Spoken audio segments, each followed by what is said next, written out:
First of all, sorry for the gameplay, guys. I'm not good at Valorant and not quite sure either why OBS keeps cutting my clips.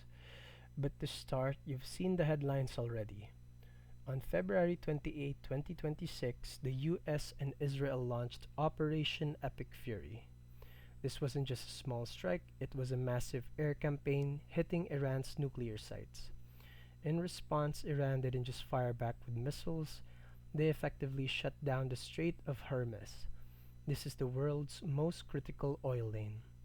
And by blocking it, Iran is trying to choke the global economy to force the US to stop. For us in the Philippines, that chokehold is exactly why we're seeing the peso weaken and gas prices start to creep towards record highs. Now, you might think, that's far away. Glad I'm not close there. Well, you're wrong. If you're middle class, earning between 25,000 pesos and 100,000 pesos, you're about to feel a massive squeeze, and here's why. First, the big time gas hike. We import almost all our fuel. With that sea lane closed, global oil is hitting 6,000 pesos per barrel, and if you drive to work, your weekly 3,000 peso gas bill could easily hit 4,500. If you commute, grab, and angkas, surge prices will become your new normal. Second, the shrinking grocery cart.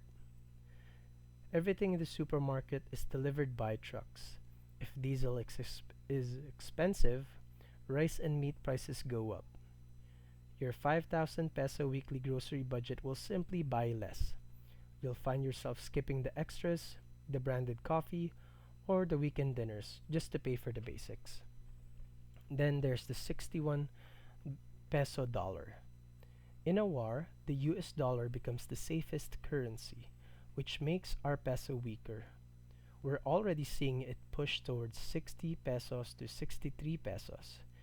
If you're saving for a new iPhone or laptop, expect the price to jump by 5,000 pesos to 10,000 just because of the exchange rate.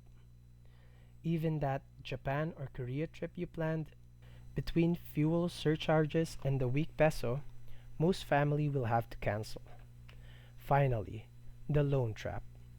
To stop the peso from crashing, our local banks will likely raise interest rates. If you have a home or a car loan that isn't on a fixed rate, the monthly payments could spike. Even just paying off the credit card debt becomes more expensive. The bottom line, for the Filipino middle class, this war is a progress killer.